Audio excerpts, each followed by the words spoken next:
Aussi. Voilà. Bonsoir à tous. Alors donc bienvenue pour cette soirée Qada littéraire de ce mercredi 6 avril 2022. Avec notre invité de marque, Madame Sabiha Ben Mansour. Donc on remercie Monsieur Tariq Alili de nous avoir permis la jonction. Bien que je connais Sabiha depuis bonne lurette, Oui, tout à fait. la fondation Mohamed Dib, donc je venais avant avec mon défunt papa à vos réunions. Voilà, la Rahmo, ça fait une année. Je remercie tous les présents. Je remercie Dr Maha Chahi pour l'organisation de cette Zoom conférence ce soir. Et j'invite Madame Sabiha Ben Mansour. D'abord, alors je connais et son mari, et sa fille, et son fils. Hein, donc, C'est toute la famille qui y est. voilà, donc toute la famille, voilà, très à l'aise. Ma fille est en concert ce soir. Oui, oui, ben, possible qu'on aura une surprise Voilà. s'ils peuvent nous joindre un petit moment. Donc, elle m'a dit qu'elle a des répétitions ce soir, mais Elle a un avec concert, Leila carrément. Kébir, C'est le concert voilà. ce soir. Oui. Ah, voilà. Donc, on va essayer d'avoir un petit live le moment opportun. Si Leila Très Kébir bien. arrive à se détacher, C'est donc on va parfait. voir sa gestion entre deux La flux. famille sera réunie. Ah, tout à fait. Donc, d'Alger à Tlemcen. Donc, voilà, la parole est à vous.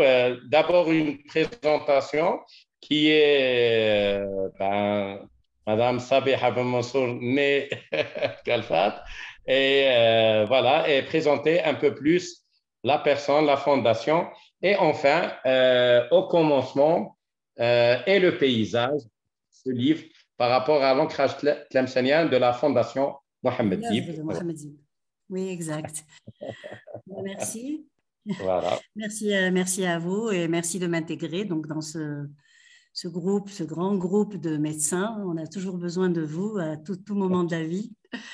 Et si on peut apporter un petit quelque chose avec nos connaissances littéraires, eh bien, pourquoi pas. Donc, je vous remercie infiniment, Monsieur Barly. Je remercie Thaler aussi d'avoir pensé à moi.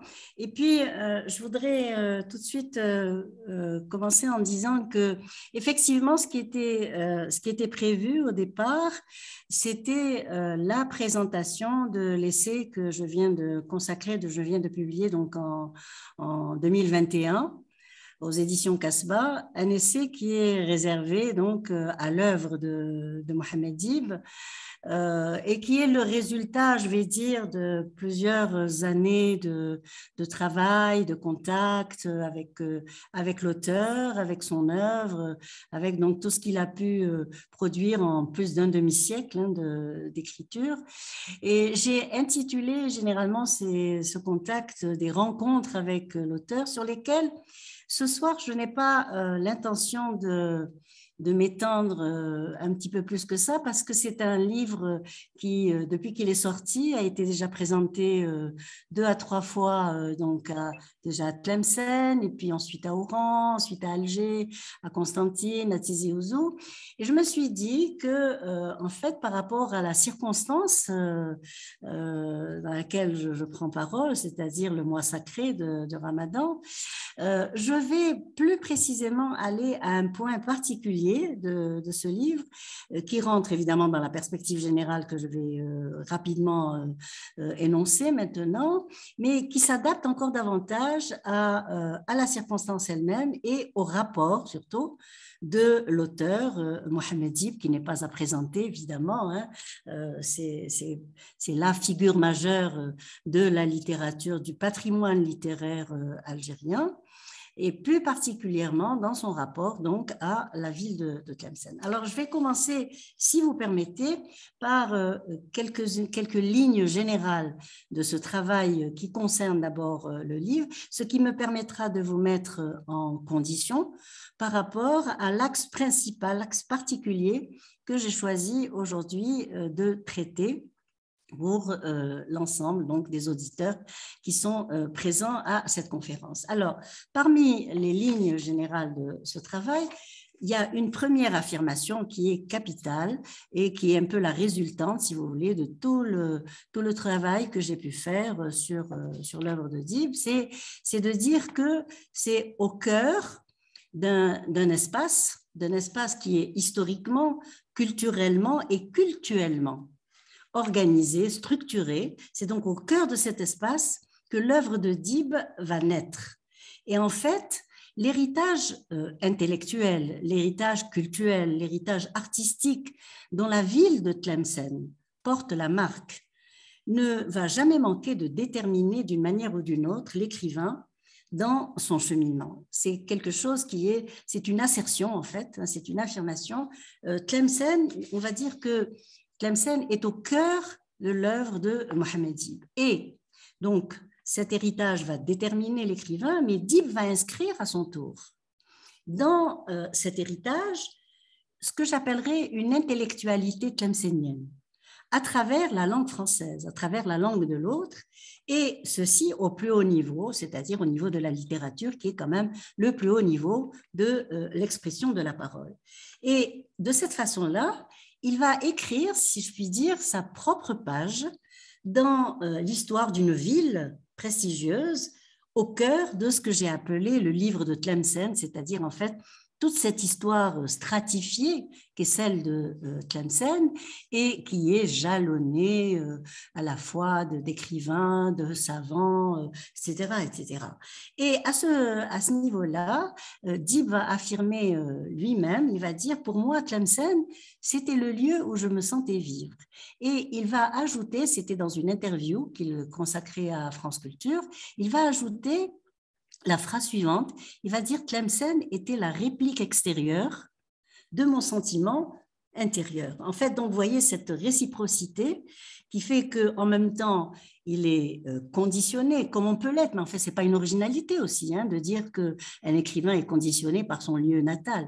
Mais ce qui est particulier, c'est que la particularité, elle est au niveau de la ville elle-même, qui est une vieille cité et qui est une cité qui est, je vais dire, dont l'histoire est stratifiée. C'est-à-dire que chaque couche, en fait, va laisser des traces et au fur et à mesure, ça fait un peu comme un millefeuille, en fait, et ça fait donc un ensemble qui est un ensemble absolument extraordinaire. Et ce que j'ai essayé de démontrer pendant tout l'essai, c'est que Dib, en même temps, va être marqué par cet environnement dans lequel non seulement il va grandir, mais il va vraiment écrire tous ses premiers écrits. Ça va vraiment jusqu'à un été africain. C'est à ce moment-là seulement que l'exil va commencer pour lui. Donc, il y a une espèce de réciprocité qui fait que ça lui fait dire que Tlemcen était la réplique extérieure de son sentiment intérieur. Ça, c'est la première affirmation.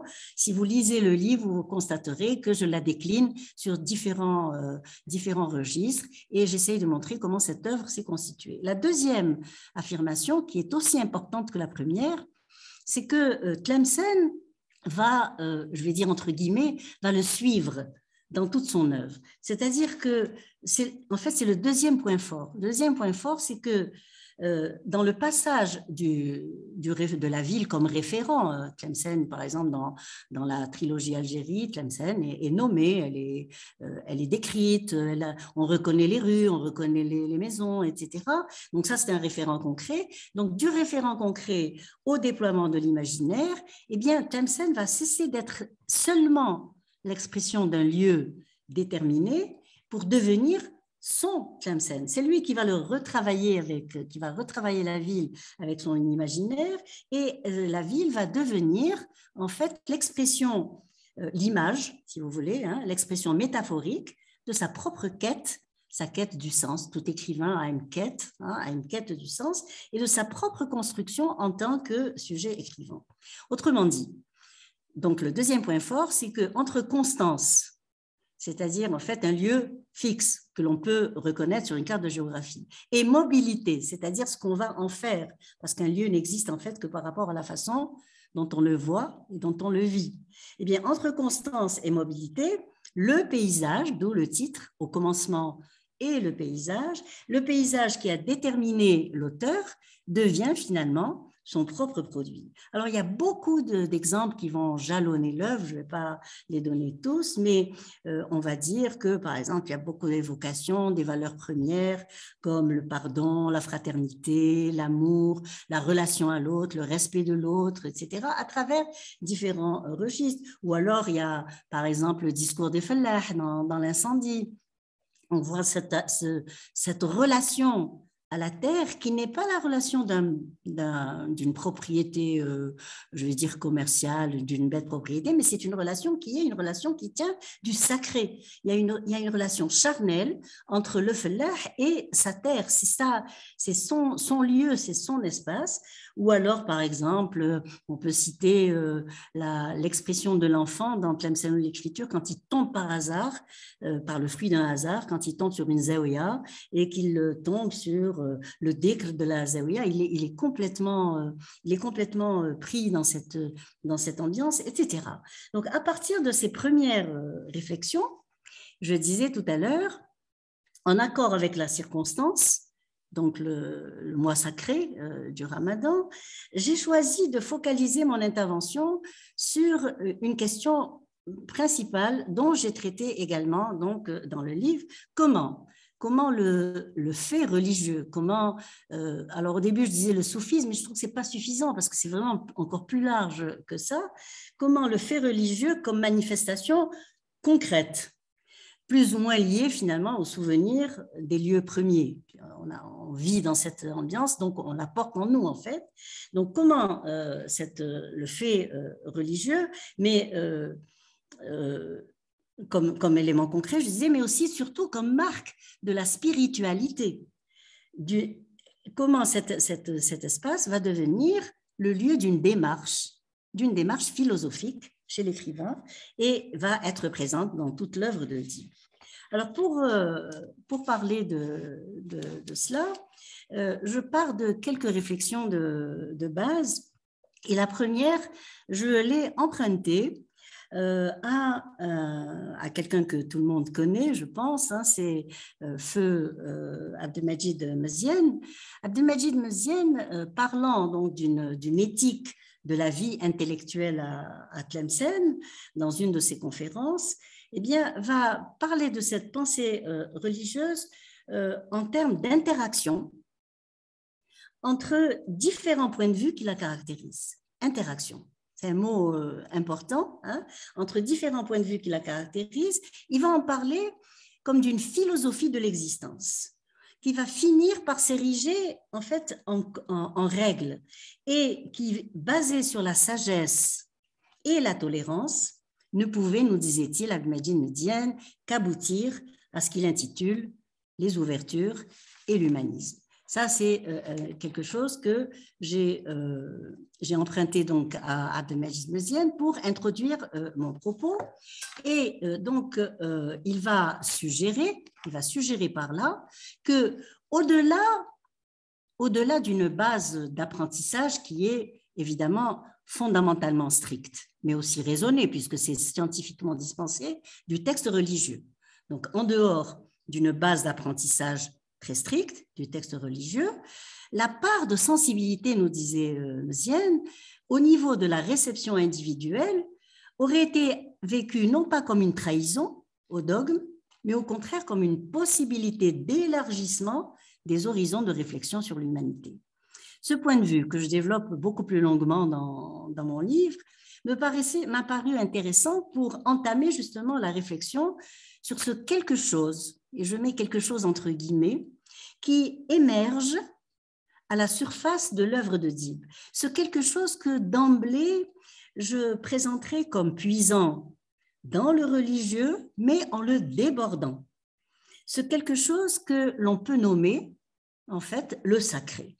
C'est-à-dire tout ce qui, dans l'interprétation des phénomènes religieux, va transcender l'humain et constitue cette part secrète, cette part qui est pratiquement inviolable, si vous voulez, de l'univers, dont l'homme cherche constamment à découvrir la vérité, à traquer le sens. On est constamment en train d'essayer de s'interroger sur la vérité du monde.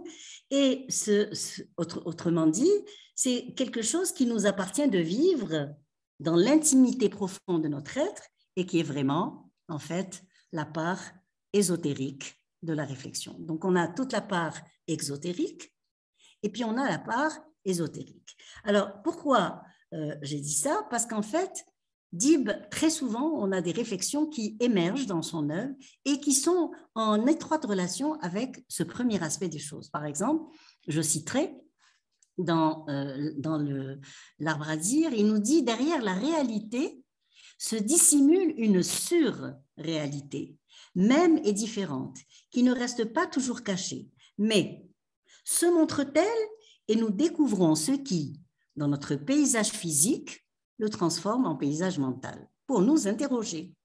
Il ne semble-t-il pas interdit de penser que cela se fait dans le but de nous renvoyer à nous-mêmes, de nous engager dans une confrontation de soi à soi. Ce qui revient à dire que parler d'éthique de la pensée, ce serait renvoyer à une sorte d'équilibre entre un respect uniformément admis et rationnellement entrepris du texte sacré, en sa qualité donc d'objet préconstruit, il est là, hein, c'est inviolable, et cette part de possible interprétation sur laquelle débouche une réflexion, cette fois individuelle, et qui s'inscrit dans une relation intériorisée de l'être au monde qui l'environne. Je dirais alors, pardon, je dirais alors que, en parlant justement du texte religieux, eh bien, nous sommes alors à ce moment-là en mesure d'affirmer que plus qu'une simple référence culturelle et cultuelle, il s'agit bien d'une manière d'être, d'une façon de penser, un peu à la Abdelmajid Maziane, justement, qui se glisse, et je mets glisser entre guillemets, il se glisse véritablement dans l'œuvre de l'écrivain pour l'habiter et épouser les contours de sa recherche. Dib va nous dire, va émettre une phrase assez intéressante dans ce livre Tlemcen ou les lieux d'écriture. Il nous dit « Avant que la conscience n'ouvre les yeux sur le paysage, déjà sa relation avec lui est établie. Elle a déjà fait maintes découvertes et s'en est nourrie. Mais il ajoute également les yeux grands ouverts. Ensuite, elle continuera. Ça ne s'arrête pas là. Secret travail d'identification et d'assimilation ou conscience, c'est-à-dire la conscience que nous avons de tout ce qui nous précède, conscience et paysage vont se renvoyer leur image. Et il ajoutera également, je suis un visuel, je suis un grand œil ouvert. Alors, un grand œil ouvert sur quoi? Ben, un grand œil ouvert sur le monde. Parce que l'œil, qu'est-ce qu'il fait en fait? L'œil regarde, mais il reflète le monde qui est en face de lui. Donc, nous enfermons dans notre regard, c'est la fameuse image de Paul Éluard, les yeux fermés, c'est pas ne pas voir, c'est enfermer le monde en soi. Donc, un grand œil ouvert sur le monde qui regarde, qui observe, mais dans lequel se reflète aussi ce même monde. C'est pour ça que je dis que Dib est déterminé en fait par tout ce monde environnant au sein duquel son œuvre a pris naissance. Il a enfermé dans son regard tout ce qu'il va accumuler comme connaissance, donc de pré-construit, et lui-même, par le regard qu'il va jeter sur ce monde, il va l'enrichir de sa propre personnalité, de sa propre individualité. Ce qui laisse alors à ce moment-là entendre que, le cas échéant, s'agissant d'un écrivain, il y aurait comme une sorte de transposition sur son propre territoire, qui est celui de l'écriture, d'un sens secret du monde, et donc d'un sens du sacré, imprégné de tout ce qui peut l'avoir accompagné dans son cheminement. Alors à cet effet, pour mieux en parler, il m'a paru intéressant de partager avec vous le tracé dans lequel va s'offrir à nous un texte, alors un recueil, texte photo, qui a été publié en 1994 sous le titre très révélateur « Tlemcen ou les lieux d'écriture ».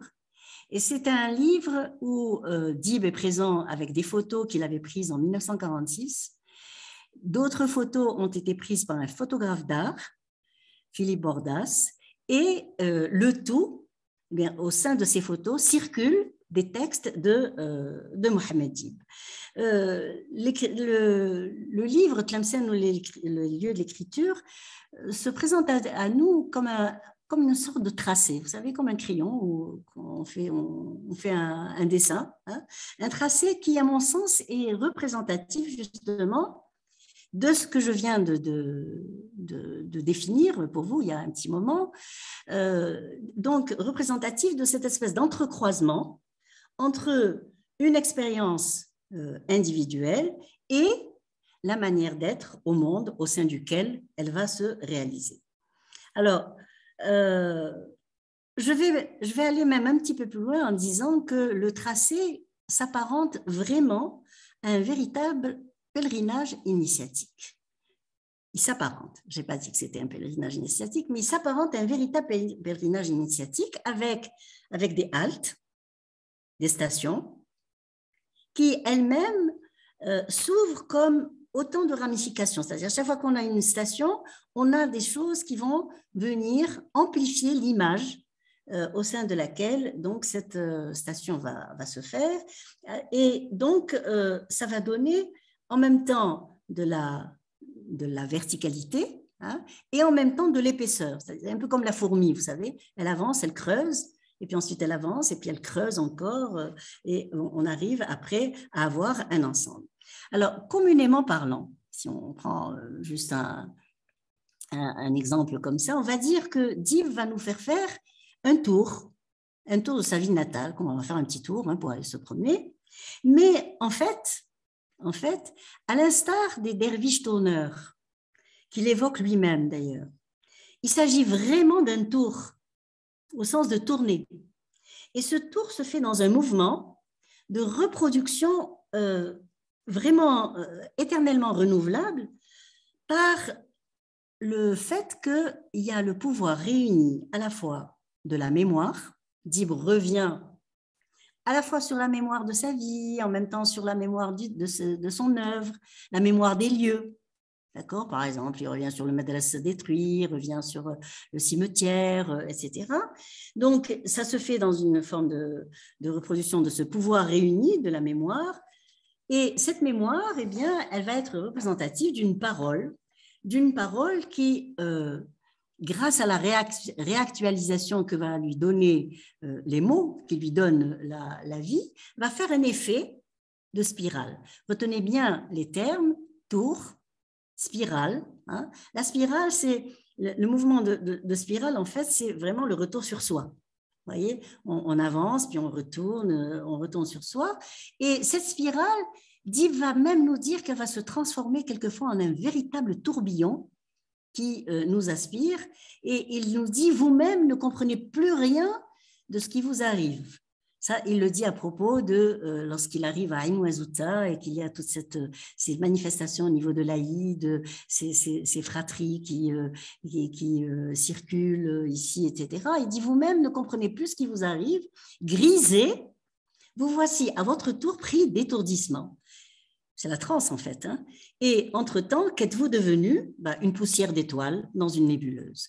Et donc cette spirale va partir d'un centre, hein, elle va s'en éloigner, elle va élargir le cercle, et pour mieux revenir après au cœur des choses, donc à une sorte de mouvement à la fois centripète et centrifuge, où, naissant de leur source, on a la source première, il y a les différents échos qui vont conduire notre ouïe intérieure dans toutes les galeries, en fait, à chaque fois nouvelles et secrètes qui vont s'ouvrir à nous. Donc, en fait, on a un point premier, une source première, on a toutes les sources connexes, hein, qui vont venir s'ajouter à la première source. C'est un peu la Madeleine de Proust, en fait, aussi, hein, si on y pense, hein, puisqu'il y a la source, la réaction première, si vous voulez, mais en fait, ça fusionne. Alors, les pas de l'auteur vont le conduire d'une station à l'autre, un peu comme un bijoutier, en fait, hein, un peu comme un bijoutier qui travaillerait sans cesse le même morceau de métal dans des motifs toujours nouveaux, hein, et qui donc le rapproche davantage donc de la perfection. On est en plein pèlerinage initiatique en fait. Hein. On est à chaque fois, on creuse et puis on essaye de se rapprocher. Plus on avance et plus on essaye de se rapprocher de la perfection. Et c'est donc cette courbe progressivement ascendante et qui est marquée en même temps par des mises en suspens qui va se dessiner. Elle va se dessiner depuis le patio. Le patio, c'est le lieu premier de l'écriture de Mohammed Dib. Il raconte comment il était assis devant la Meïda, dans une cour qui est un gynécée en fait, hein, dans la journée. C'était le seul enfant qui était là. Et les femmes qui lui disaient écris-nous des amulettes, toi tu es un sorcier, tu sais écrire, etc. Donc il dit que lorsqu'il était devant sa table, sa Meïda, il ne dit pas sa table, devant sa Meïda qui lui servait de table de travail, il ne se doutait pas encore que il allait entreprendre un véritable voyage. Et un voyage qui allait être une route sans bout, où il allait rencontrer l'altérité qui allait devenir son identité. Et donc, le patio est le premier lieu, et puis ensuite nous avons plusieurs lieux qui vont nous conduire jusqu'à la phase finale, qui sera le mausolée d'Abou Médienne, qui a pour nous évidemment des échos familiers et qui retient particulièrement notre attention. Et puis un peu comme une invocation, un peu qui se répète dans une cadence, à chaque fois un petit peu plus répétée, plus accélérée, un balancement en avant, en arrière, ça vous fait penser à quelque chose là, non? Ça fait penser au dhikr des Darqawa par exemple, vous voyez, donc c'est un peu, le texte fonctionne un petit peu comme ça, vous savez, on a l'impression que ça va en avant, ça va en arrière, etc.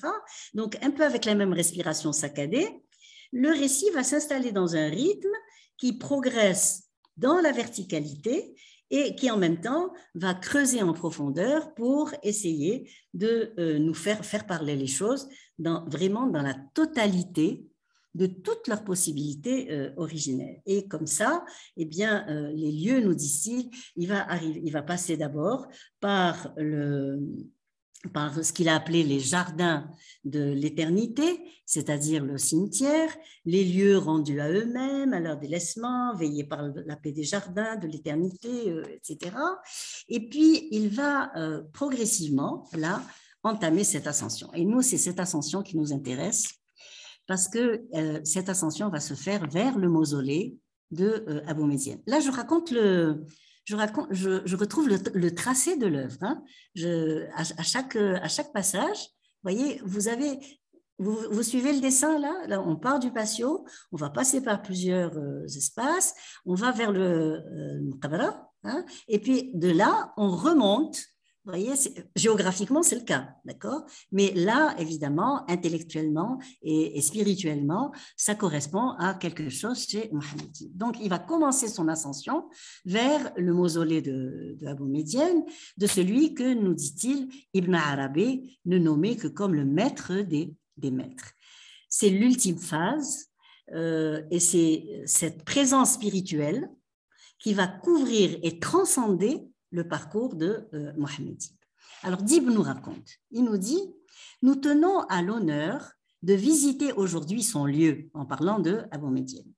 Tout ensemble, le mausolée et mosquée, un haut lieu, pour être juché au-dessus de la ville, à flanc de montagne, et pour constituer l'espace de recueillement que chacun connaît et fréquente à ses heures. Donc, c'est dans la configuration spatiale des lieux que la trajectoire en spirale va finir par prendre forme et sens. Donc, on tourne, et là, on revient en fait vers le point central qui est la spiritualité et qui va engendrer après de l'écriture. Alors, nous dit Dib, commence alors l'ascension. Retrouvez-vous, essayez de vous imaginer en train de monter vers Sidi Bou Médienne. Commence alors l'ascension. La route monte entre les maisons d'Al-Abed qui se hissent les unes par-dessus les autres, elles aussi. Et plus la route monte, plus nous descendons en nous-mêmes. Description que précède des indications évidemment un peu plus claires, un peu comme une feuille de route, comme une grille de lecture que l'auteur prend soin de nous donner. Nous quitterons donc, nous dit-il, ces champs peuplés dans la vacuité de l'heure et nous irons, phrase très importante que je vous demande de retenir, nous irons vers le pôle qu'indique de son index levé le minaret de sa mosquée. Nous irons vers le pôle qu'indique de son index levé le minaret de sa mosquée. Chacun de ces termes dont il use à cet effet mérite d'être repris comme indicateur, comme marqueur d'une pensée du monde dont l'essentiel de la sensibilité nous semble trouver écho et représentation justement en termes de quête de l'écriture chez Mohammed Dib. Alors je vais commencer par les reprendre un à un si vous permettez. D'abord, la notion de pôle. Dans son acception littérale, la notion de pôle désigne chacun des deux points de la surface d'un astre, formant les extrémités donc de l'axe de rotation de cet astre. J'apprends rien de nouveau. L'indication vert orienterait le mouvement en direction d'une de ces extrémités, ce qui en soi nous intéresse dans la mesure où cela s'apparente bien à ce mouvement d'ascension et donc à la verticalité que je soulignais un peu plus haut. Néanmoins, la même notion a pu être utilisée sans que pour autant cela rentre en contradiction avec l'usage courant, dans un contexte de production qui nous semble davantage entrer en harmonie avec la réflexion de l'écrivain. En effet, le pôle ou encore pivot pourrait être ici la traduction de l'arabe le qutb. Le qutb qui est dans la hiérarchie soufie le plus haut grade spirituel. Pour les soufis, il représente l'homme parfait, ou tout au moins le plus proche de la perfection. C'est en ce sens qu'il est placé au sommet de la hiérarchie des saints, en sa qualité d'héritier spirituel du prophète en ce monde. Abou Médiane est traditionnellement désigné comme tel, c'est le qutb. Ce n'est donc pas un hasard si le haut lieu qu'il domine de sa présence couvre la remontée dans la mémoire à laquelle se livre l'écrivain. Et deux choses me paraissent assez étroitement liées. Et dans l'écoute des voix qui font parler cette mémoire, dans son intimité la plus profonde, Abou Médiane serait-il symboliquement pour le poète à la fois un point d'aboutissement et peut-être aussi le lieu privilégié de l'interrogation qui se renouvelle tout le temps. On est tout le temps en quête, on est tout le temps en train de s'interroger.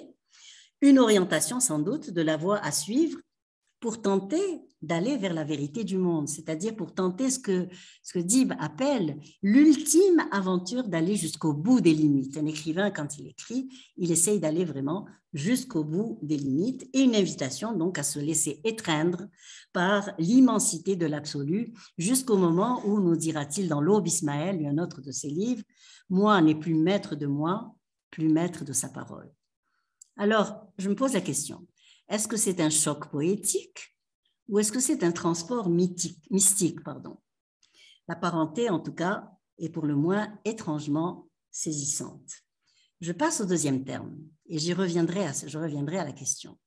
Le verbe indiquer, donc tout à l'heure, je disais la phrase, le pôle qu'indique de son index levé le minaret de la mosquée. Le verbe indiquer, pour sa part, renvoie à l'action de montrer, mais associé également à ce premier aspect qui est celui de montrer, le fait d'enseigner. Quand je vous montre quelque chose, je vous apprends. D'accord ?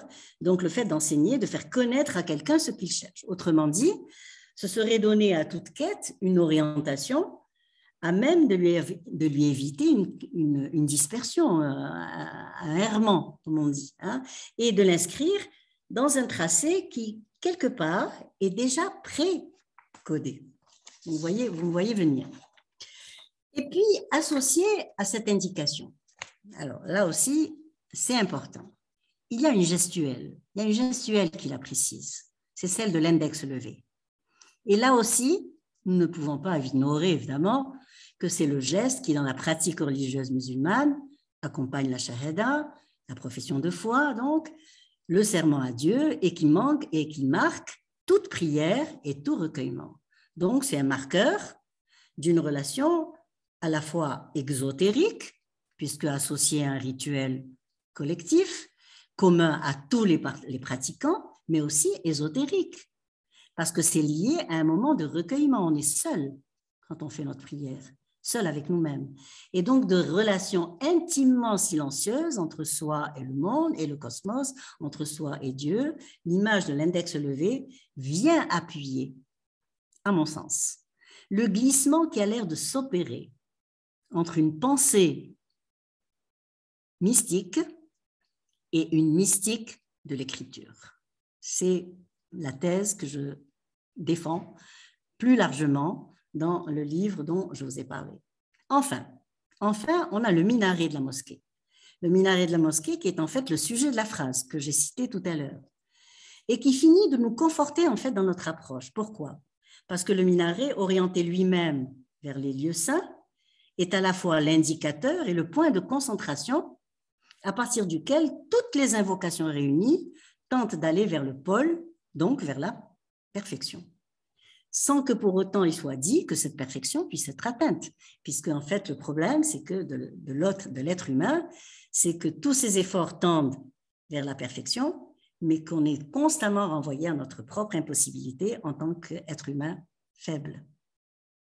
Donc il y a tout un mouvement en fait qui fait que en même temps, même si cette perfection ne peut pas être atteinte, tout notre mouvement, tous nos espoirs, toute notre quête porte en tout cas la marque d'une invitation à approcher la perfection, à approcher le sens du monde, à pénétrer ce que Dib appelle le long passage couvert où le nous devient je. Et dans la modification de l'état intérieur ainsi opéré, donc de se laisser aller jusqu'à être absolument imprégné par toutes les sensations quasi magiques qui peuvent en fuser. Alors je repose là la question maintenant. Choc poétique ou transport mystique? Eh bien, il ne s'agit pas dans la réponse à donner à cette interrogation de faire dans tout le tracé que j'ai proposé la part des choses entre l'un et l'autre. Non, ça ne nous importe pas. Il nous importe davantage, pour mieux avoir à dire le rapport d'interaction entre l'œuvre dibienne et ce qui la détermine, de mettre l'accent sur la parenté qui se dégage en termes de parcours entre l'écriture comme lieu d'accomplissement d'une expérience personnelle au monde, sans cesse renouvelée, et l'acte de dévotion comme moment d'intense relation de l'homme à tout ce qui le transcende, à une perfection vers laquelle tout son être va le porter. Alors à cet effet, le motif en spirale dans lequel s'inscrit le recueil et s'installe le recueil Tlemcen Oulé de l'écriture me semble bien indiquer que la force d'accomplissement de la quête vers l'infinitude eh bien, va se nourrir à la fois d'une remontée dans les lieux et le temps de l'écriture comme d'une perpétuelle descente en soi-même. Je m'explique, je reprends cela. En fait, toute écriture, et Dib en est réellement représentatif là, va se nourrir à la fois de tout ce qu'on porte en nous, toute notre mémoire. En fait, à quoi sert notre mémoire? Sinon à nous porter et à nous faire avancer. Mais en même temps, il y a donc cette remontée dans les lieux, remontée dans la mémoire, dans les souvenirs, etc., qu'on garde en soi. Et puis, en même temps, eh bien, on a le temps présent, hein, celui qui nous projette vers le futur. Il faut avancer. C'est ce double rapport qui est en même temps exotérique parce qu'il relève d'une mémoire collective que nous dirons stable, etc., mais aussi ésotérique parce que ça s'inscrit donc dans une relation intériorisée qui est vraiment le travail de l'écriture, le travail de l'être humain, le travail de celui qui va essayer donc de faire avancer le monde. Et donc, la chose la plus importante, eh bien, c'est de dire que lorsque ce monde ce vécu ancien, si je puis dire, alors qui est en même temps forgé par une ambiance familiale. Par exemple, Dib va nous parler dans un des arrêts du livre, va nous parler de la séance de la fabrication du pain par la mère, par exemple. C'est un moment sacré, ça aussi. Il va nous parler des visites qu'il faisait avec sa grand-mère au marché, etc. Donc, il y a tout un vécu antérieur qui n'est pas uniquement le sien, mais qui est celui de toute une population. Et puis, il y a au fur et à mesure ce qu'il va en faire, comment est-ce qu'il va intérioriser donc tous ces souvenirs et comment il va les retravailler à travers donc quelque chose qui est de l'ordre de sa propre réflexion. Et donc, ça devient une grille pour lire le monde, une grille qui va contribuer donc à l'élaboration de la relation personnelle au monde de l'écrivain. Alors, moi, je pense que pour finir un peu sur cette donnée, il ne me semble pas contradictoire justement de dire que cette même capacité d'émancipation, elle est vraiment conditionnée à la fois par l'esprit qui marque le champ au cœur duquel la pensée d'Œdipe va s'élaborer, mais en même temps, elle est nourrie par une expérience tout à fait individuelle de l'écrivain. Et alors, la question à ce moment-là sera de savoir, de se poser, en fait, de se demander, si je puis dire, hein, comment, dans la marge qui va lier beaucoup plus qu'elle ne sépare, parce qu'il faut vraiment voir ce lien. La rigueur scientifique, par exemple, dans l'approche du texte sacré et l'ouverture inhérente au même texte à plusieurs formes de réception, eh bien, on va se demander comment, dans cette articulation du religieux et du social, eh bien, une philosophie de l'existence peut se constituer. Comment un mode d'être va donner sa marque, en fait, à la fois à une école de pensée, qui est l'école de pensée de Tlemcen, dont Dib va être complètement nourri, à la limite, je dirais qu'il le veuille ou pas, puisque c'est au commencement et le paysage, hein, c'est lui qui nous donne notre marque, mais en plus, à partir de là, comment il va lui-même le retravailler. Et dans cette approche des choses, eh bien, il nous est permis de penser que, s'inscrivant dans la longue lignée des penseurs qui l'ont précédé, Dib aurait à son tour puisé la quintessence de sa réflexion dans cette forme d'humanisme dont il a été nourri. On dit de Dib que c'était un très grand humaniste. Donc, dans cette forme d'humanisme qu'offre le texte sacré, pour reprendre les propos de Abdelmajid Messienne que je citais tout à l'heure, et qui trouve précisément sa source dans le rapport de l'homme à tout ce qui le transcende, dans la mesure où c'est ce même rapport à la perfection, avec tout ce que ça peut supposer comme façon d'être, comme mode de pensée, etc., qui régit celui qui lie les hommes entre eux. Et donc, confronté à d'autres situations, parce que Dib a beaucoup voyagé, il a beaucoup bougé. Une fois qu'il a quitté Tlemcen, nous savons qu'il est allé, bon, il a évidemment essayé davantage enraciné en France pour des raisons précises, mais il a fait les États-Unis, il a fait les pays du Nord, la Finlande, etc. Donc, confronté à d'autres situations, donc imprégné finalement d'autres philosophies, l'écrivain aurait alors à son tour, sur cette base-là, il aurait élaboré son propre mode de réflexion, non pas dans une distance qu'il aurait détachée de cette même plateforme, non, pas du tout. Il ne s'est jamais détaché de Tlemcen. Ça, je peux vous en donner la preuve dans la mesure où j'avais très souvent l'occasion, j'ouvre juste la parenthèse très rapidement, j'ai eu très souvent l'occasion de le voir pendant plusieurs années, et quand il ouvrait la porte, il me disait « Ala slamtik » avec le ton très tlemcenien, « Kereha Tlemcen ». C'est quelque chose il avait une relation quasi charnelle en fait à la ville de Tlemcen. Donc on va dire qu'il va élaborer son propre mode de réflexion, non pas dans une distance qu'il aurait détachée de cette même plateforme, mais au contraire dans l'interaction de ce que nous pouvons considérer comme faisant partie intégrante de son être avec d'autres systèmes de pensée.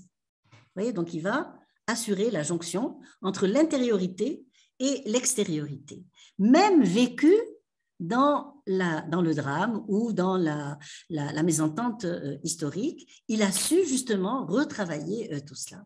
Et donc, il va travailler dans cette interaction avec d'autres systèmes de pensée, et on va dire que c'est dans ce va-et-vient entre la permanence d'une source une source, là où ça prend source, je vais dire, hein, entre la permanence d'une source qui est inhérente à son être et la variabilité de toutes les expériences, à chaque fois nouvelles, dont s'alimente sa vision des choses, c'est là qu'il faut lire l'originalité de sa pensée. Et c'est un homme qui est profondément enraciné dans son espace culturel premier, mais qui est fondamentalement ouvert à l'universel, fondamentalement ouvert au monde. Donc, intériorité et extériorité sont deux composantes qui ne s'opposent pas chez Mohammed Dib, mais qui, au contraire, se sont associées de manière telle que, par exemple, même sa réaction vis-à-vis de la langue française, c'est quelque chose qui a été longuement repris dans les années post-indépendance, etc. Et puis, tous les écrivains certains ont eu des hésitations, d'autres... Mais Dib a toujours dit, moi, non, la langue française me va comme un gant, moi, c'est là que j'ai appris à m'exprimer, mais ce n'est plus le français, c'est mon français. Et souvent, il dit, je sens mon français manipulé par ma langue maternelle. C'est un exemple parmi les autres. En fait, c'était en même temps, je l'ai dit dans un article que j'avais publié pour un ami, pour une revue en ligne, j'avais donné comme titre « Dib un Tlemceni du monde ». C'est un Tlemceni, mais un Tlemceni du monde, ouvert sur le monde. Et là, j'ai voulu le travailler à travers la circonstance qui est donc, je le répète encore une fois, le mois sacré, qui est celui du Ramadan. Et j'ai essayé de montrer qu'en fait, la pensée religieuse et interprétation par rapport au dogme premier n'est pas contradiction, mais au contraire, et ouverture, élargissement, enrichissement en fait du dogme premier par l'expérience sociale, l'expérience culturelle, l'expérience du voyage, le rapport à l'autre, le respect de l'autre, etc., etc. Et je conclurai, si vous permettez, avec une citation que j'ai tirée de ce que je peux appeler finalement la dernière œuvre de la vie de Mohammed Dib, c'est Simorgue. Simorgue est un ouvrage assez particulier. Là aussi, j'ouvre une parenthèse. Quand le livre est sorti en mars, je crois, si mes souvenirs sont bons, en mars 2003, et Dib est décédé en mai 2003. Et quand le livre est sorti en mars, j'avais demandé à un de mes enfants de me l'acheter, puisqu'il n'était pas encore entré en Algérie. Je l'ai lu. Et je l'ai prêté à un ami qui travaillait, avec qui on avait ouvert la fondation, la Grande Maison. Je lui ai dit, tu sais, ce livre, c'est un testament. Et il m'a dit, qu'est-ce que tu veux dire? J'ai dit, tout est là-dedans. En fait, c'est vraiment le mouvement de la spirale que je dessinais tout à l'heure qui s'exprime à travers ce livre. Dib revient sur dans son livre, il revient, d'abord il casse tout, il casse les genres, ce n'est ni un roman, ni un essai, ni un recueil de nouvelles, tout l'aspect générique est complètement éclaté, et puis il revient sur un certain nombre de questions qui ont été traitées dans toute son œuvre romancée, d'accord, et du coup, eh bien, il a quelquefois des petits paragraphes de 4-5 lignes, un petit souvenir qui émerge, et puis quelquefois, vous avez des pages entières qui sont, je vais dire, quasi prophétiques. Par exemple, on a tout un chapitre sur globalisation, mondialisation. Je vous jure que je l'ai relu il y a quelques jours. J'ai relu ce chapitre, je me suis dit, c'est pas possible. Mais le bonhomme, il avait une réflexion qui portait très loin parce qu'il y a des choses sur lesquelles on a des tas de questions à se poser en ce moment et qu'il l'avait posé, je vais dire, en 2002, puisque le texte est sorti en 2003. Vous vous rendez compte déjà depuis 20 années déjà. Et donc, dans Simorgue, l'auteur, j'ai relevé donc une citation, l'auteur qui s'était déjà attendri dans de très belles lignes sur le souvenir de toutes les anémones de multiples couleurs qui poussaient dans les champs au printemps autour de Tlemcen, très joli texte. Il continue après un petit peu plus loin en se félicitant en quelque sorte de ce rapport dans les termes suivants.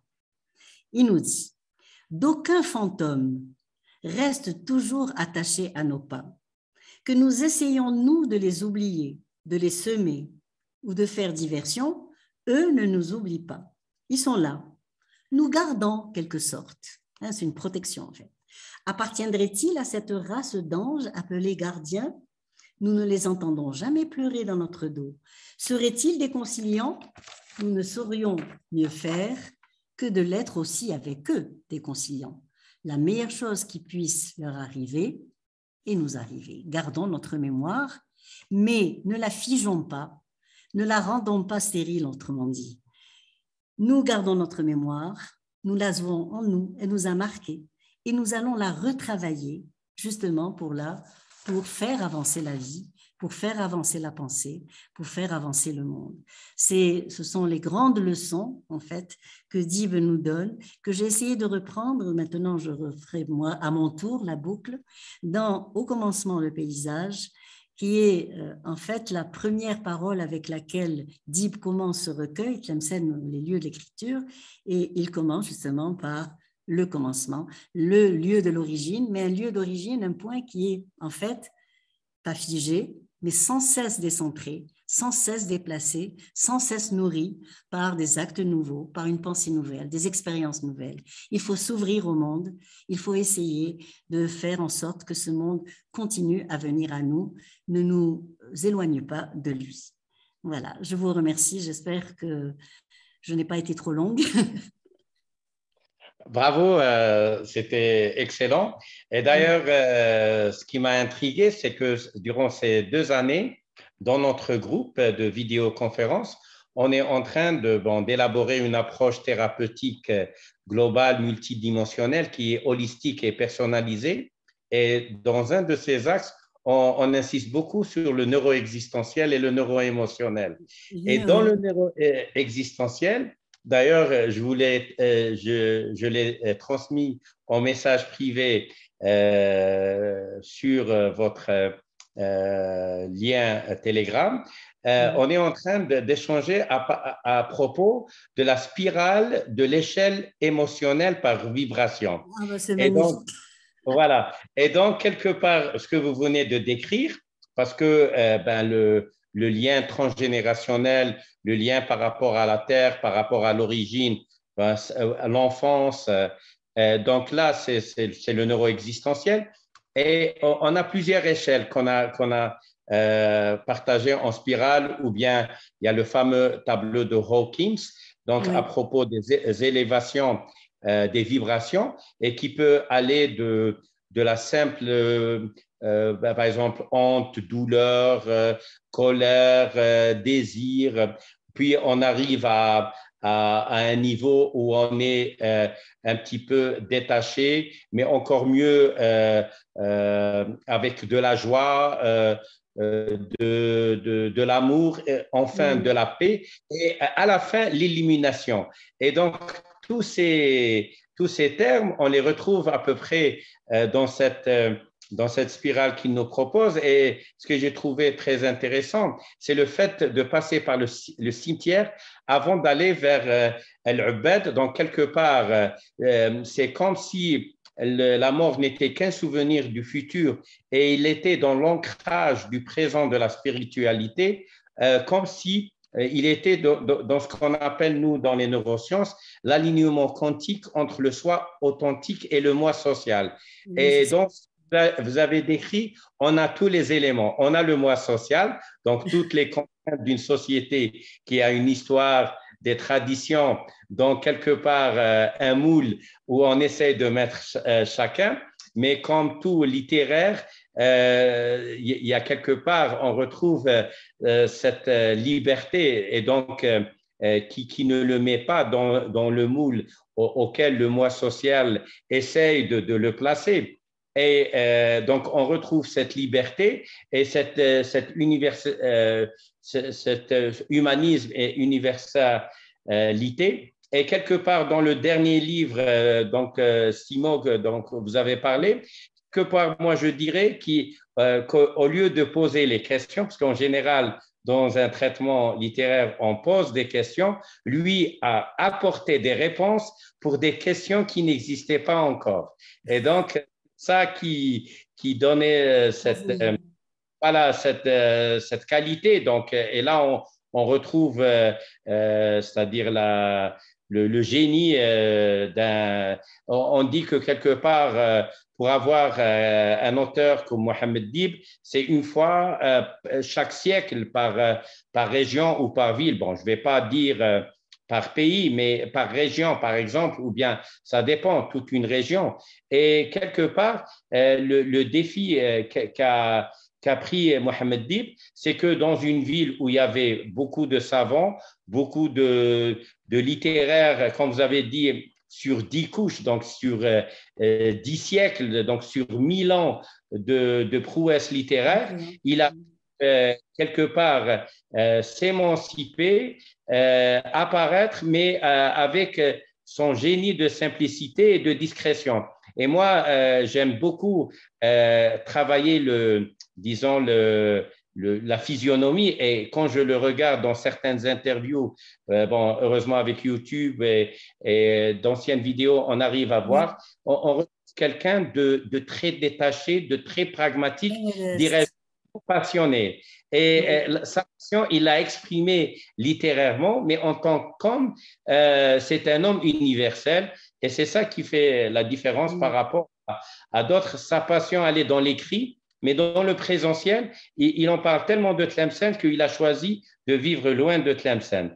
Donc, quelque part, sur un plan quantique, il n'était pas obligé d'être présent pour y être, quelque part. Tout à fait. Et dans son œuvre passionnée, il était plutôt dans le détachement pragmatique et essayer de voir qu'est-ce qui était de commun, que ce soit dans les pays nordiques, dans les pays anglo-saxons ou bien même en France, qu'est-ce qui liait cette littérature. Et moi, j'aime bien le principe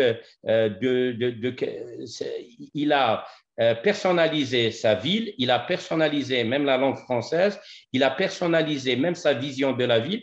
Et quelque part, cette notion de personnaliser, ben, c'est elle qui permet à notre époque d'avoir d'autres vérités. D'ailleurs, on le dit bien en neurosciences, un événement est un événement. Et c'est la charge émotionnelle qu'on donne à cet événement qui en fait une expérience positive et négative.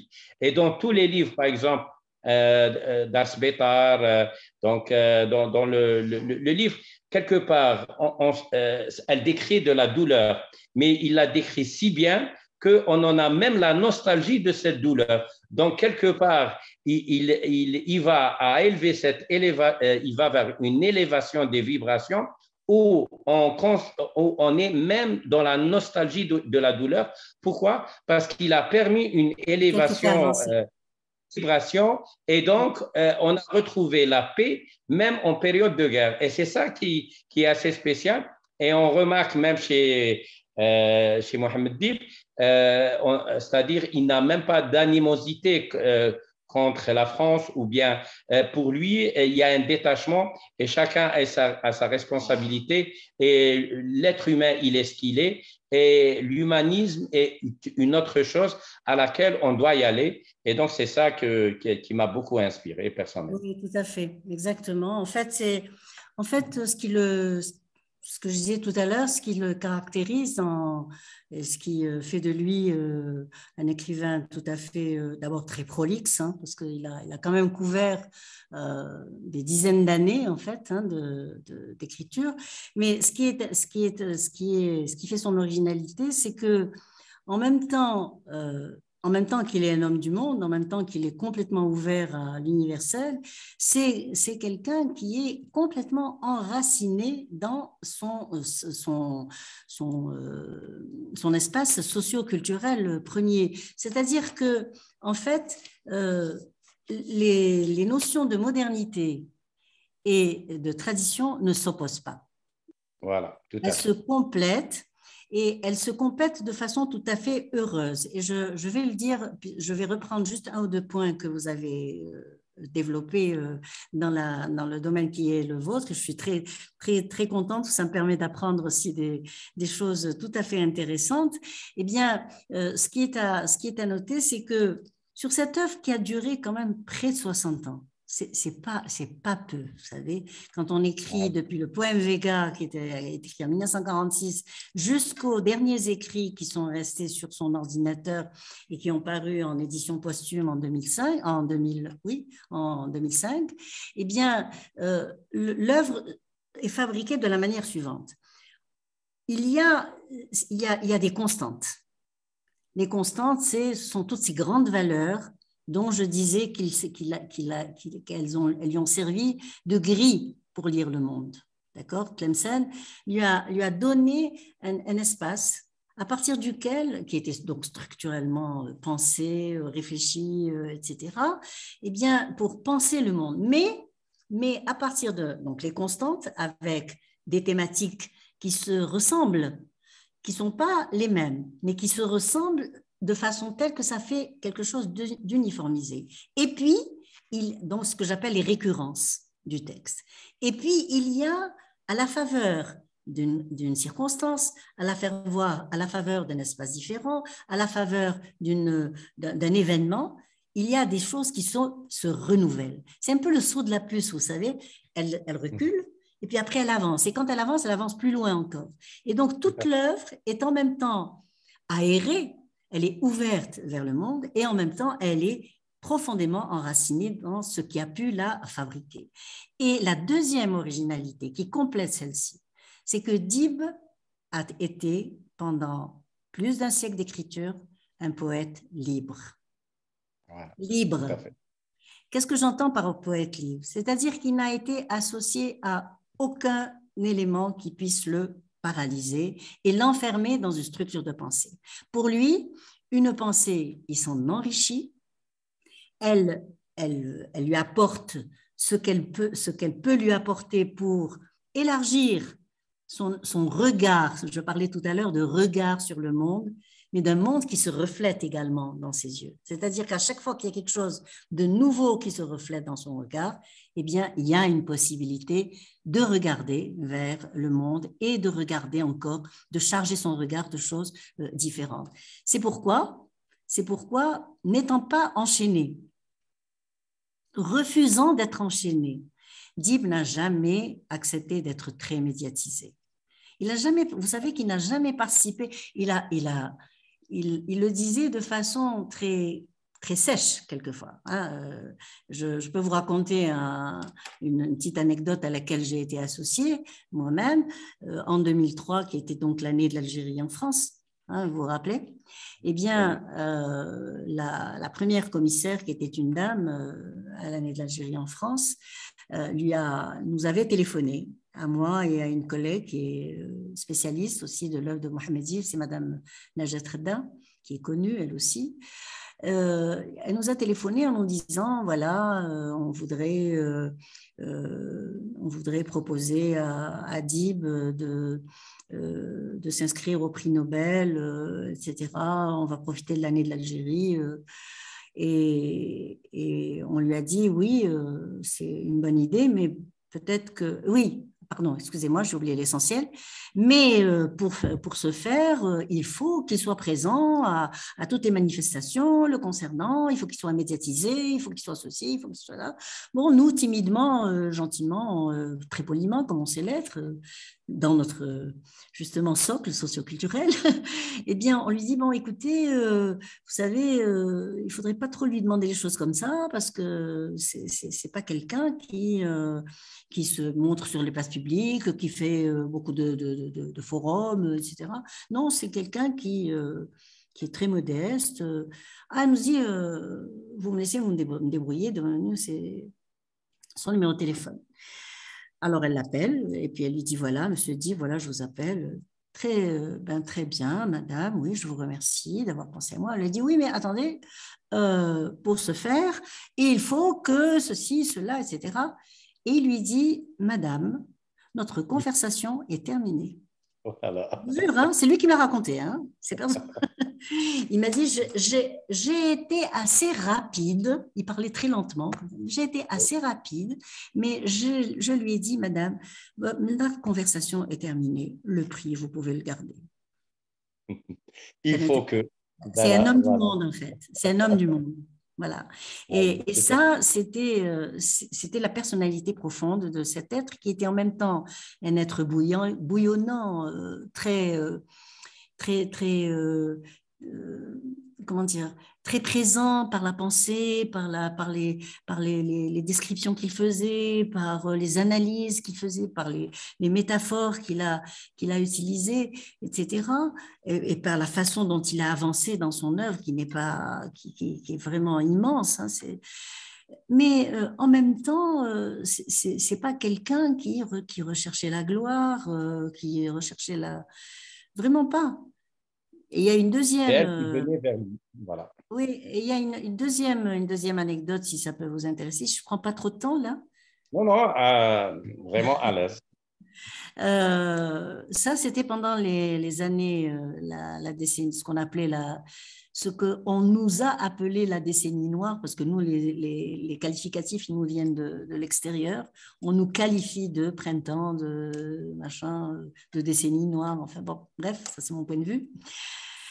Donc, pendant ces années assez pénibles qu'on avait passées, il y a eu un dossier qui est sorti je crois, sur Le Monde, sur le Nouvel Obs. Et Jean Daniel avait donc dirigé le numéro. Et comme c'était un ami à Adib, il lui avait demandé de faire un article, chose qu'il n'a pas refusée. Il se prêtait volontiers à cela.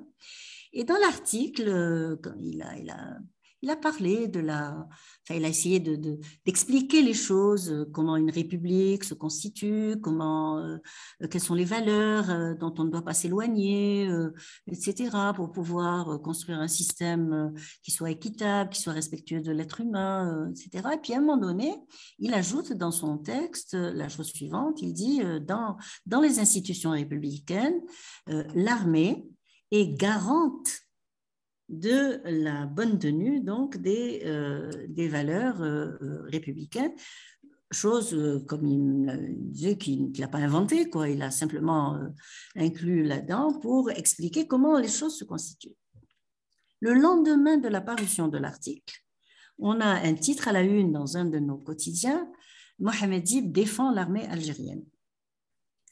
Bon, moi, j'étais un peu furieuse parce que je dis, franchement, ces lecteurs, ils ne savent pas lire un texte en entier. Non pas que je protestais contre le fait qu'ils défendent ou pas l'armée, ça ne me concernait pas, mais je trouvais que l'article n'avait pas été lu dans sa globalité. Quand on détache, vous savez comment ça se passe, quand vous détachez un fragment de phrase, ben le reste ne veut plus rien dire finalement. Le lendemain ou surlendemain, j'allais sur Paris. Et régulièrement, à chaque fois que j'allais sur Paris, je téléphonais. Il me disait alors quand est-ce qu'on vous voit, etc. Ça, c'est aussi encore une petite parenthèse très charmante. Il venait me chercher lui-même à la gare. Enfin, vraiment, grand homme, quoi. Et donc, on y va avec mon mari. On va passer l'après-midi. Et puis, moi, je prends l'article. J'avais pris l'article avec moi. Parce que, franchement, j'ai pris l'article. Je lui dis, vous savez, monsieur Dib, voilà, après l'article que vous avez fait paraître dans le dossier de Jean Daniel, eh bien, voici ce qu'un de nos journaux, nos quotidiens, ont fait paraître. Alors, il prend la feuille, il la lit. Aucune expression sur le visage. Rien. Il lit, il dépose le journal, puis il fait ça, et c'est tout. Et puis, bon, sa femme prend à la suite, elle prend l'article, elle le lit. C'était pas long, hein, c'était un petit article. Elle le lit, puis elle lui dit, mais Mohamed, il faut que tu il faut que tu aies un droit de réponse. Mais non, il lui dit. Il regarde, mais non. Vous savez, il m'a dit.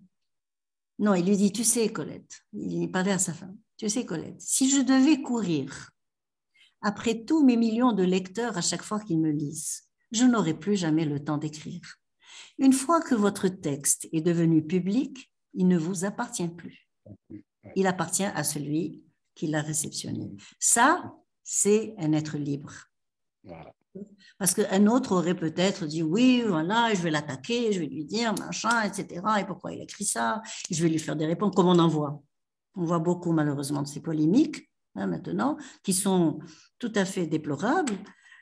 quand on sait qu'elle se situe à un niveau très élevé de la réflexion, normalement, qui est celui de un niveau de l'intellectualité, qui est celui de la littérature. C'est quand même le niveau le plus élevé du langage, normalement. Eh bien, lui, il a dit non, moi, c'est son problème, hein, s'il a envie de penser les choses comme ça, Et après moi, tout. je pense qu'au fond de lui-même, il dit que je suis responsable de ce que j'écris, mais je ne suis pas responsable de ce Ce qu'il va que être humain. vous comprenez. Voilà, tout à fait, tout à Et fait. donc, Et voilà. tout à fait modestement, ça développe un peu ce que vous disiez tout à l'heure. Voilà. Je partage beaucoup le sens de vie de Mohamed Dib dans ma réflexion personnelle parce Mhm. que, c'est-à-dire dans ce qu'on appelle l'expression scientifique, parfois beaucoup d'études et de contre-études, beaucoup de médecins croient qu'une école s'oppose à une école. Mais Non, finalement, c'est juste une variante de paramètres et elles sont absolument. complémentaires. Et quelque part, je pense que Mohamed Dib était dans cette démarche. Donc, Oui. à chacun de lire la phrase qu'il désire. Ce n'est Mhm. pas mon problème. S'il en fait majorer le sens. Et donc, Oui. il reste détaché dans ce sens et son visage flegme et le flegmatisme. D'ailleurs, moi, personnellement, en tant que neuroscientifique et médecin, je définis en lui le flegmatique typique, c'est-à-dire que dans la joie, il n'est pas dans l'excès, et même Oui. on ressent ni tristesse ni colère. Et C'est donc, ça. il est dans cet état de paix qui le caractérise, que ce soit dans les photos, même dans les photos de profil ou bien dans les rares interviews, on a le Mhm. même faciès, ce Oui. faciès quelque part apaisé, mais qui Oui. ne nous reflète pas son ressenti, Non, pas tout parce à que fait. son ressenti est dans sa pensée. Oui, tout à fait, tout à Voilà, fait. Bouillonnante d'ailleurs, une pensée bouillonnante. Oui, c'est voilà, tout à fait. c'est une œuvre qui On est. ouvre le débat, Mara. Oui, bien sûr, avec plaisir. Oui, bien sûr. Merci, merci Madame Sabiha. Merci à vous. Je donne la parole à Saïda Bousmaha qui a levé la main. Saïda, est-ce que tu es là? Oui, bonsoir tout le monde. Bonsoir. Sahaf Torko. C'est le mec. Sahaf Torko. Voilà. Bonsoir. Merci Bonsoir. Madame Ben Mansour Sabiha pour votre, votre communication qui nous a vraiment éclairé, qui m'a éclairé personnellement. Merci à J'apprécie cette vision que vous avez décryptée, si bien vous. décryptée de ce personnage qui était et qui est resté. Finalement, il va rester, il est encore Oui, vivant dans, dans, dans dans nos les pensées. mémoires, dans nos Mhm. pensées. Mohamed Dib, Allah yarhamou. Donc, ce personnage solitaire qui a traversé le désert dans un brouhaha, produit d'un Mhm. certain, c'est un produit d'une certaine époque, la Oui, colonisation et la post et l'Algérie indépendante, oui, et qui nous donne une très belle leçon concernant l'ouverture. oui. C'est, je l'ai vu comme étant zuhd carrément, c'est ce que vous Mhm. avez appelé vous Oui, la danse des Darwish, avec le oui, contraste du blanc intérieur et du noir à l'extérieur, l'ésotérique pur intérieur oui, et l'exotérique noir qui est oui. aussi lumière à l'extérieur. Mhm. Et cette démarche qui doit se faire tout le temps dans une danse de va-et-vient, ce que vous avez appelé creuset dans la profondeur et Oui, une ascension verticale et qui oui, est en perpétuel mouvement. Et je trouve cette métaphore et ce regard euh, euh, carrément une démarche réelle pour l'ouverture dans une bulle parce il était dans le monde tout en étant solitaire. oui, tout à fait. Oui, c'est vraiment une démarche extraordinaire d'un Mhm. vécu qui a laissé l'authenticité de l'algérianité et Oui, de ce que nous sommes réellement malgré vent et marée, avec une langue du colonisateur. Et ça, Oui, je pense que c'est un djihad particulier. C'est un... Voilà. Donc, tout à voulais, fait. voilà, je voulais juste vous dire que je vous remercie pour ce que vous avez fait et ce que vous nous avez apporté aujourd'hui, ce soir, de cet homme que j'admire énormément. Et j'avais un petit mot qui Oui, rejoint un petit peu les neurosciences et tout ça, ce qu'on est en train de faire avec Dr. Berly. Il y a une expression qu'on ne peut pas traduire en français et je ne pense pas qu'on puisse la traduire dans une autre langue. C'est masqat al-ra's. Ça veut dire le lieu de naissance. oui, Et finalement, comme si Mohamed Dib avait en premier, dès son enfance, pris conscience de son lieu de naissance qui était le socle indélébile de toute mm, sa personnalité. tout à Et j'ai fait. vraiment apprécié aussi, excusez-moi de vous couper, Mhm. l'expression que vous avez dite de Paul Éluard, le Oui, regard quand on ferme les yeux, on c'est-à-dire enferme le monde. Mm, voilà, les récepteurs que nous avons de ce monde, oui, euh, les sens, les différents sens et la visualisation qui ne peut se faire qu'avec les yeux. Donc, ce que nous regardons à l'extérieur, nous le captons, mais lui, il fermait mm, ses yeux pour en faire un autre monde oui, pour le intérieur, retravailler. le retravailler. Et Mm. ça, c'est extraordinaire. C'est une démarche de sage. Je vous Oui, tout à remercie fait. énormément pour ce que vous Je avez vous en prie. Ça a été un fait. plaisir. En tout cas, pour revenir sur le problème d'origine, justement, enfin, de lieu de naissance, je disais tout à l'heure, pour commencer, que c'est pas une originalité de dire que nous sommes influencés par le lieu natal. Non, l'originalité, elle est dans le fait que Dib est parti de Tlemcen, mais il a emmené son Tlemcen avec lui, en fait, puisque Tlemcen, il l'a gardé au fond de lui, il l'a retravaillé à la faveur donc des expériences nouvelles qui sont venues s'ajouter. Donc c'est pas Tlemcen uniquement la référence, le référent géographique, mais c'est une image. C'est une image qui était son Tlemcen, comme le français va devenir son français, par exemple, la langue. Vous voyez, il nous raconte, par exemple, pour la langue, il raconte comment son entrée à l'école française s'est faite. Il part il y a tout un chapitre justement dans l'Arbre à dire où il explique comment, en fait, la langue maternelle, bon, ben, nous précède. Hein, quand on est dans un milieu où on parle l'arabe, par exemple, hein, pour ce qui est le cas de chez nous. Quand notre maman elle nous berce dans la langue maternelle. Quand notre papa nous parle, quand nous sommes jeunes, il nous parle dans notre langue maternelle. Et puis à l'époque, donc c'était l'époque de la colonisation, l'époque la plus sombre en fait, quand un enfant avait besoin de rentrer dans l'ascension sociale, parce que les parents insistaient, pour ceux qui pouvaient, hein, la scolarisation n'était pas ouverte à tout le monde, mais pour ceux qui pouvaient avoir droit à la scolarité, eh bien, les parents n'avaient pas d'autre choix que de mettre leur enfant à l'école française d'abord, parce que c'était la seule école qui fonctionnait, puisque les autres avaient été complètement annihilés.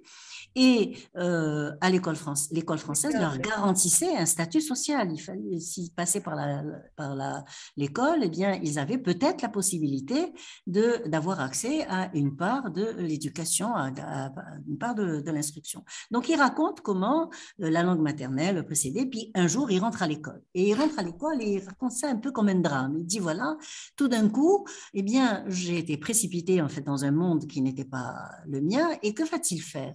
Il va dire, je traduis un peu, hein, c'est pas dans les termes où il le dit, mais j'essaie de résumer. Il dit qu'en écoutant attentivement, cette langue qui n'était qu'une musicalité pour lui, c'est-à-dire en fait quelque chose comme une musique, hein, qu'il écoutait, mais dont il ne saisissait ni le sens, ni les mots, ni rien. Il a dit, ce que j'ai réussi à faire, c'est progressivement ajouter sur ma propre partition. Donc, il considère la langue maternelle comme étant une partition musicale.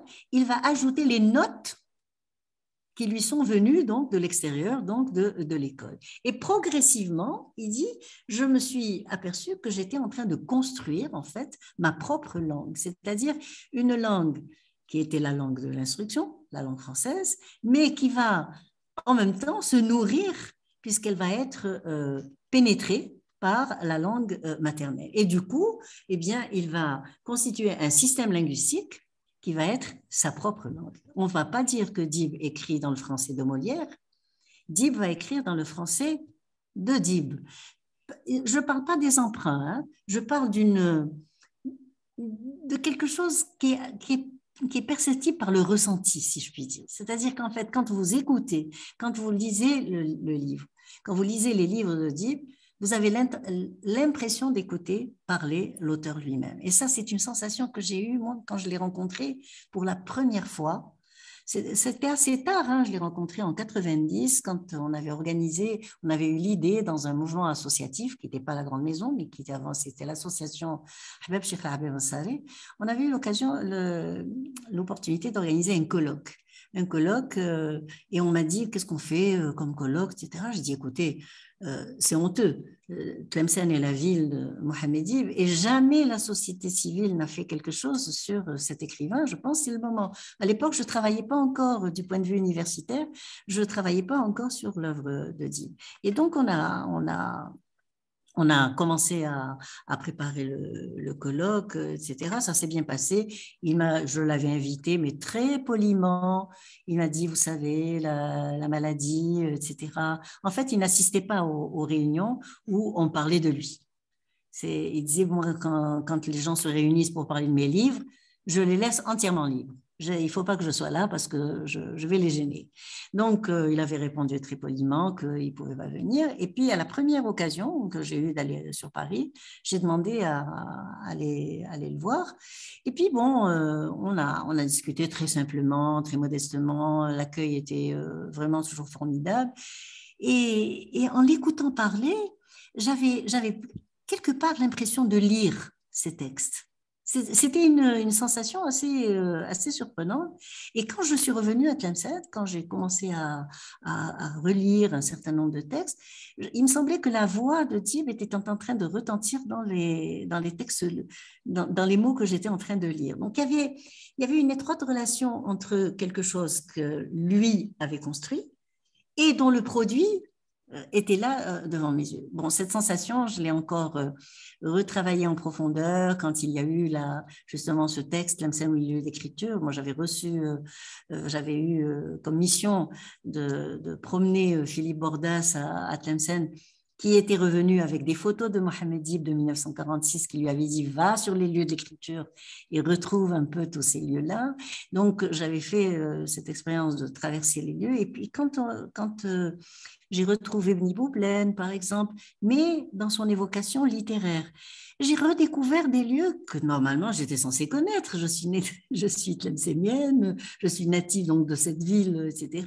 Eh bien, je les redécouvrais à travers justement les textes en français de Dib. Alors plus tard, je ne vous dis pas, quand on a créé la Grande Maison, là pour moi ça a été quelque chose d'extraordinaire parce que je me suis rendu compte dans le contact avec tous les jeunes qui nous entourent dans cette association et qui n'étaient pas du tout initiés à l'œuvre de Dib quand ils sont rentrés.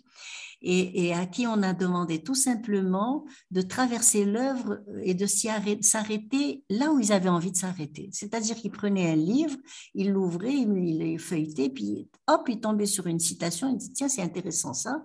Eh bien, je me suis aperçue qu'en fait, ils reconstruisaient, ils avaient la possibilité de reconstruire l'œuvre à partir des extraits qu'ils dégageaient, donc qui leur parlaient, donc ils continuaient à revivre en eux. Ça revit, c'est dit tout à l'heure, vous le disiez, la dame qui a pris une demoiselle qui a pris la parole, il y a une réactualisation toujours possible de la parole de Dib parce que c'est une parole qui est à la fois authentique, mais en même temps ouverte sur tout ce qui peut la nourrir et l'enrichir. Voilà. Comment dire, Madame Ben Mansour, que Mohamed Dib a un style fractal. Je sais pas. Oui, pourquoi pas? Pourquoi pas? On peut utiliser, oui, on peut utiliser expression. Merci. Je vous remercie, madame. Donc, Ça a été...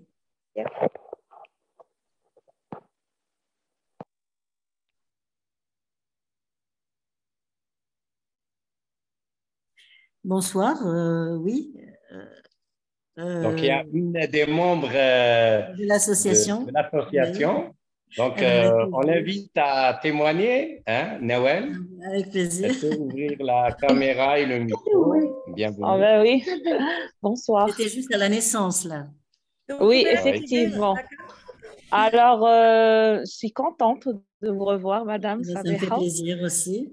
Alors, j'ai été avec Monsieur Zeblah, j'avais à peine 9 Oui. ans, Oui. et j'ai participé à l'auditorium, j'étais très jeune, de Imama, et j'avais que 9 ans, j'avais appris plein de poèmes et je les ai récités devant tout le monde. Oui, je m'en souviens. Et très bien. Et après, à l'âge de 18 ans, on a participé avec ma sœur à l'association avec plein d'amis. Mhm. Et ça me fait vraiment plaisir. On avait participé à écrire des nouvelles, à lire Ah oui. l'œuvre de Mohamed Dib. Oui. On était les tout premiers à participer. Après, chacun a pris son chemin, Oui, c'est si je ça. puis dire. C'est ça une Mais association, hein? effectivement. Et là, je suis partie de Tlemcen. À chaque fois que je reviens sur Tlemcen et que je ferme les yeux, je retrouve les lieux de mon enfance. Ça me fait le même effet que Mohamed Dib un petit peu. Eh ben, c'est parfait. Je suis partie de Tlemcen pour la fuir un petit peu parce que Tlemcen, c'est une ville d'histoire et ça crée beaucoup Oui. d'histoire. Ah oui? Ah oui, Ça, c'est un autre revers. oui, effectivement. Et je pense qu'on reste toujours attaché à Tlemcen. Si je ferme les yeux, je me rappelle de chaque pierre, de chaque ruelle. On y est attaché et on veut toujours y retourner. Je ne sais pas pourquoi. C'est une ville envoûtante. C'est un aimant. C'est un aimant. Il C'est un attire. aimant. Voilà. Ouais. Eh bien, merci en tout cas d'avoir partagé ce souvenir et puis soyez la bienvenue. Merci. C'est comme ça. Il n'y a pas de souci, c'est avec plaisir. Sabiha, est-ce que vous connaissez Mohamed Gnanish?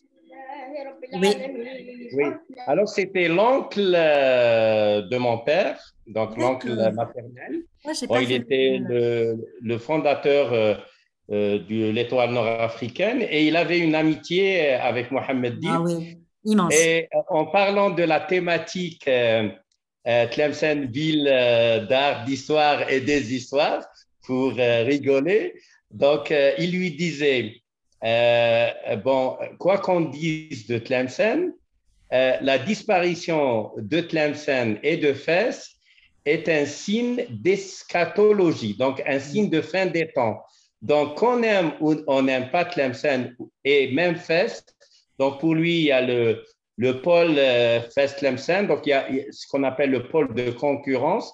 Donc, oui. Parfois, ils s'aiment, parfois, ils se font la guerre, parfois, chacun dit qu'il est le meilleur, mais quelque part, il décrit la fin des temps comme la fin de Tlemcen et Fès. Et là, bon, je l'ai écouté de Mohamed Ghinanesh.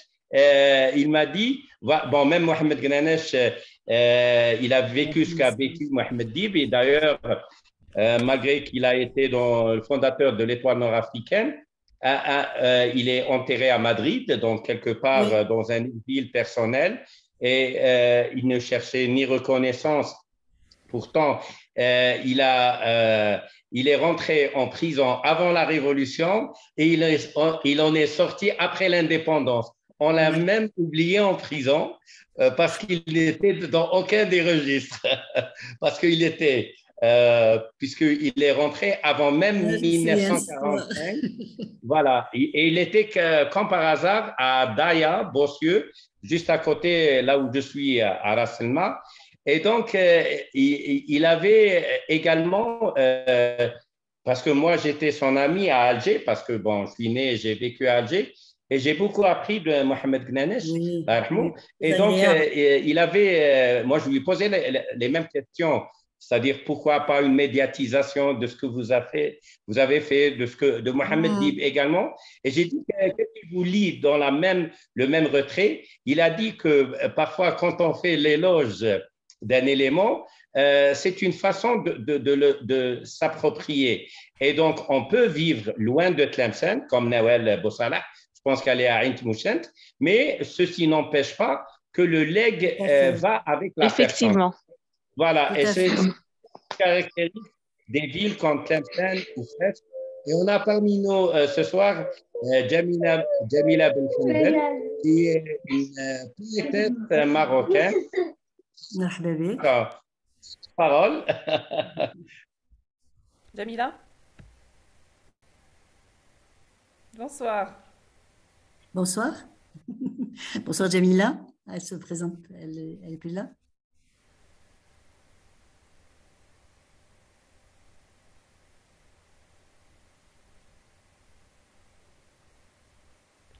Ton micro.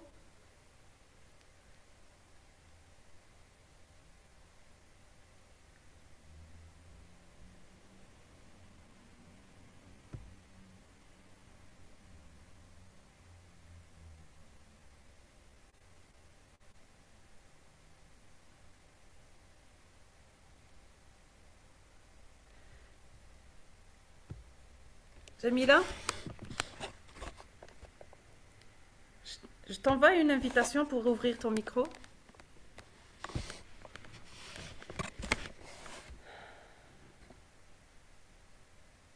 Je pense qu'elle a un problème technique. On peut écouter quelqu'un d'autre dans le temps. Elle n'arrive pas à activer son micro. Prends une autre personne. Est-ce qu'il y a quelqu'un parmi vous qui voudrait intervenir ou poser des questions?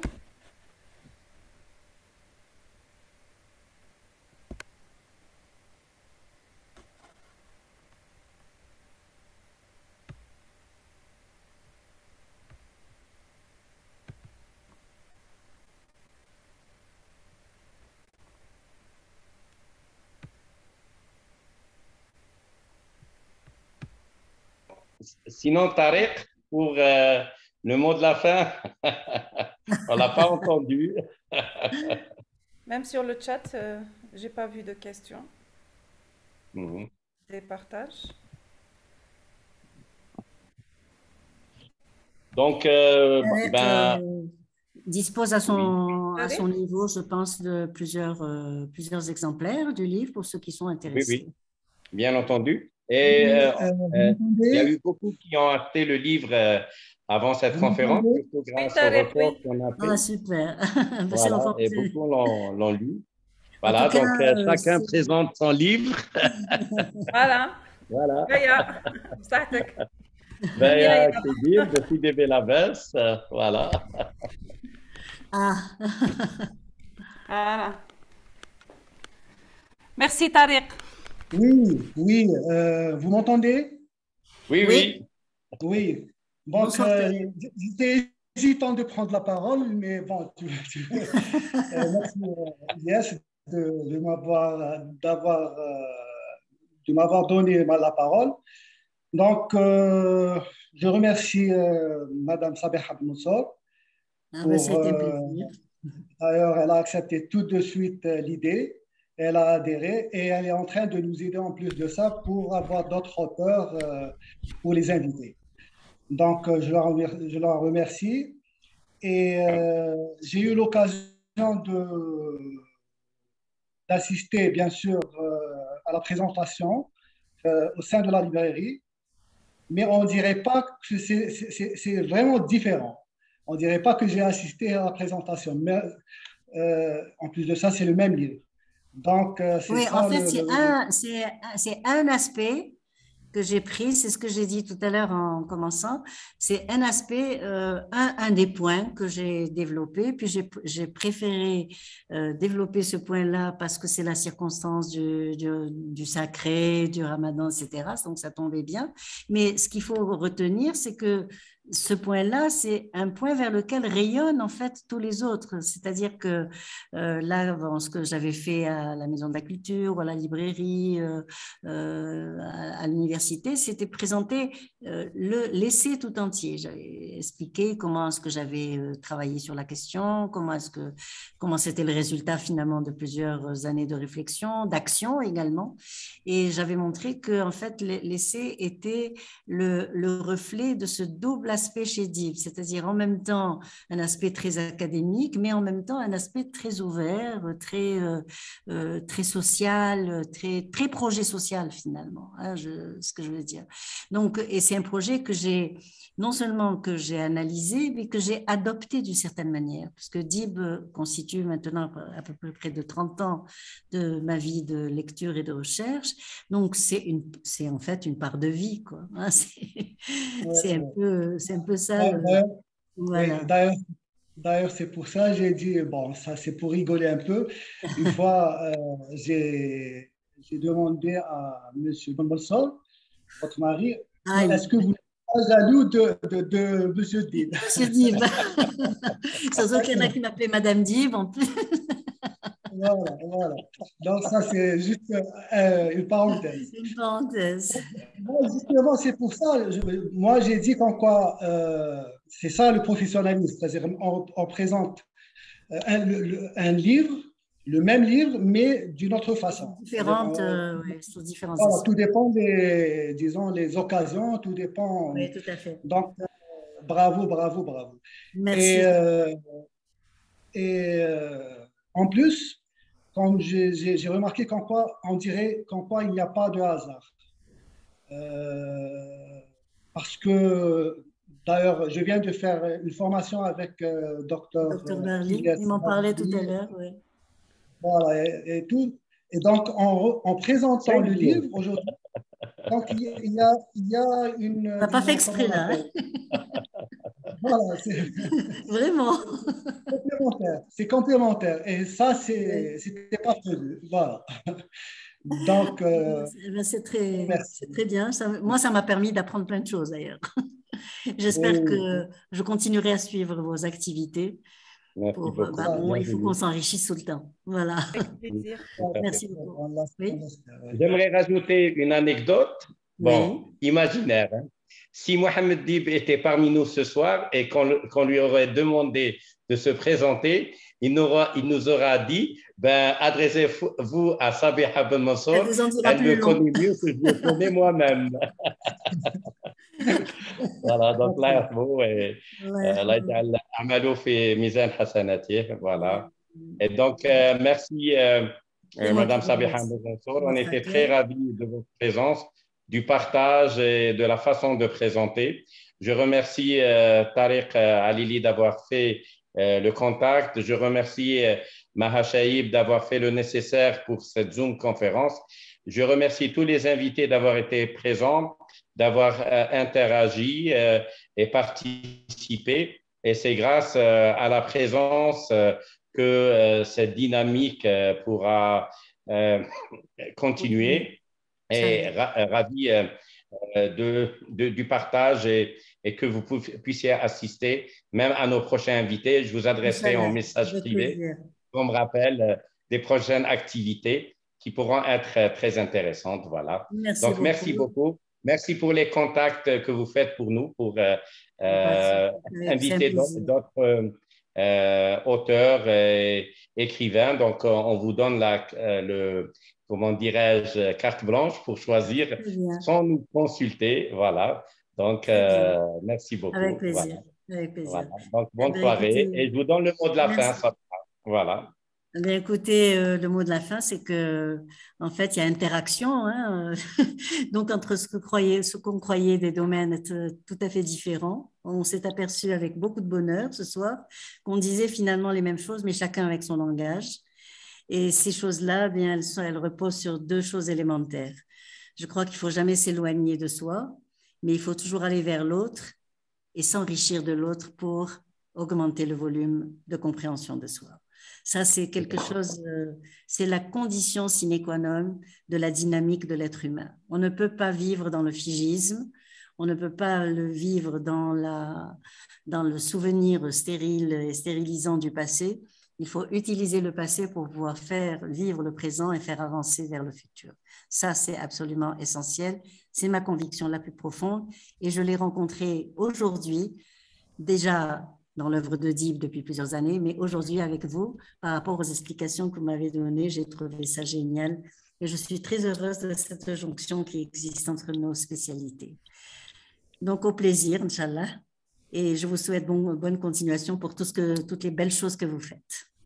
Voilà. Merci à très beaucoup. bientôt à tout le monde. Au revoir. Merci. Bonne soirée. Merci également. Bonne Merci soirée. beaucoup. Au revoir. Au Au revoir. revoir.